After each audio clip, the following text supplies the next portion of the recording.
It's the Knave and Childe! Hey, aren't you supposed to be in Snezhnaya recuperating? What are you still doing in Fontaine? Oh, it's you two. I didn't expect to run into you here. I was unconscious for quite a while after the fight in the Primordial Sea. After I woke up, I realized I was being taken back to Snezhnaya, and well, I couldn't have that now, could I? Not when I've still got unfinished business here in Fontaine. So, I mustered up all my strength and made the journey back on my own. What sort of unfinished business are we talking here? It has to do with Skirk, my master. I really wanted to meet up with her, but by the time I got back, she had already left. I still have so many questions for her. Without any other leads, all I could do was ask the Knave to help me track her down. She must have left behind some traces from her time in Fontaine. Oh, okay, so have you found any clues? Unfortunately, no.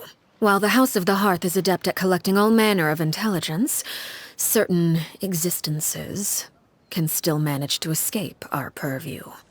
Basically, unless Master feels there's a need to meet with me, she's not going to be found. But that problem has an easy fix. I just need to become stronger, and then... Paimon thinks you should focus on getting better first. The worst of it is over. It's all thanks to that one kid from the House of the Hearth. Elwar, I think her name was. She gave me a bunch of random potions to drink. They didn't go down easy, let me tell you. Pain and chills all over. But they really did help speed up my recovery. And that's good, because it looks like I really do have to head back this time. The old man's been putting the pressure on me. He sent someone to tell me I'm needed for some sort of project. Project Stuja? Yeah, that's the one. I heard Regrader's involved too. I'm not looking forward to having to listen to all his monologuing, that's for sure. Hey, maybe you could think of a way for me to stay in Fontaine for a little longer. Helping Linny and the others brush up on their fighting skills would be far more interesting. If you and I could spar, that would be even better. I've been waiting for a chance to see you go all out. And what a sweet little daydream that is. But I also have a role to play in all this. I'll be leaving Fontaine shortly as well. Besides, considering how little they see fit to step outside the homeland, being called on to return to Snezhnaya by such illustrious dignitaries, what a great honor. Wouldn't you agree?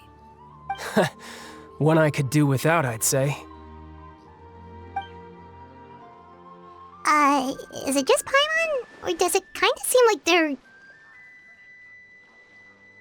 So, dear guests of the House of the Hearth, to what do I owe the visit? Well, we just... Right! We're super close to Linny and the others, but we still don't know much about you! Is that so? Introductions have already been made, have they not? Oh, well, you see? There's only so much you can learn about someone from a short introduction. At least tell us something a little extra, like... Why do you call yourself father? Huh, good question. I'd also like to know. The fact that you have to ask tells me our intelligence work has been quite successful. Telling you the answer to that question would only serve to undermine that success. And we can't have that, now can we? Spoken like a true diplomat. That was some expert sidestepping right there. Well, if there's nothing else, I think I'll take my leave. I still have a small matter to resolve at home. Wait, don't go!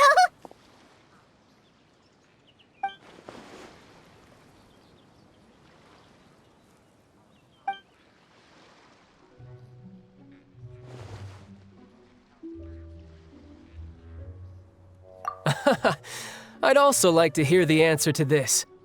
I've met some of the members of your organization, and they all seemed like really good kids. They actually reminded me of Tonya and Tusser.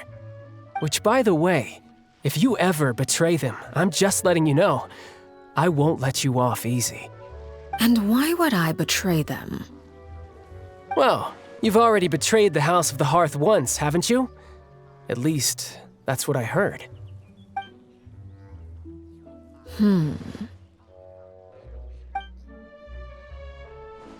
Okay, I admit.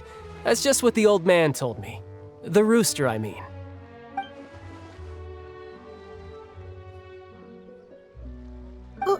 Wait, did you really do something bad to those kids?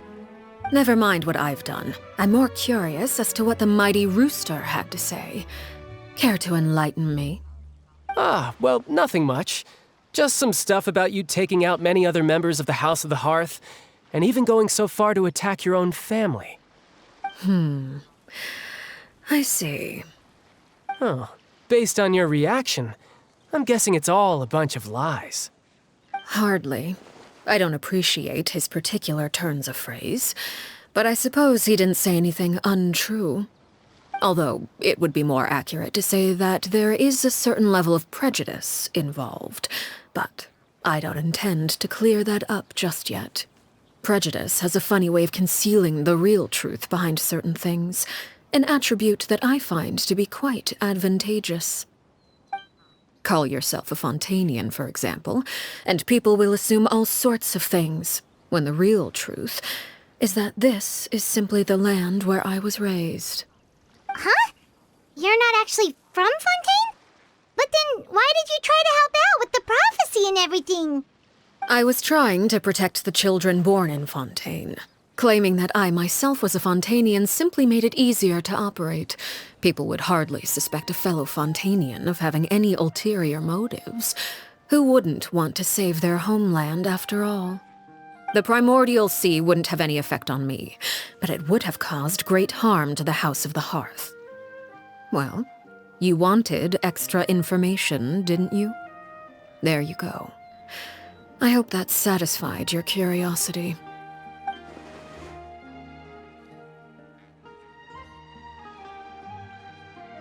So, you stayed in Fontaine for the kids. I guess I was wrong to believe you'd betray them. Apologies. Looks like I was holding on to some prejudices myself. Good. Like I said, I like it when others have misconceptions of me. Actually, while I was recuperating at the House of the Hearth, there was something else that really caught my attention. I heard that members always resolve disputes and arguments with a friendly spar, and the loser has to back down. Seems pretty cool if you ask me. Would also give them plenty of opportunities to hone their skills. Well, that's only a recent development. In the past, such spars weren't nearly so friendly. The losing party would lose everything, including their life. They were that high stakes? Whew, at least that's not a thing anymore.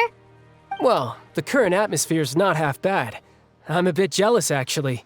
You've got so many family members around you, and you even get to live with them. Having a lot of family around means dealing with a considerable amount of bickering and scheming. Once Tonya and Tusser enter their rebellious phase, I'm sure you'll understand. Just imagine. Tusser becomes obsessed with plucking out strands from the rooster's mustache, or Tonya decides to dye her hair 42 different colors. Okay. I get the picture.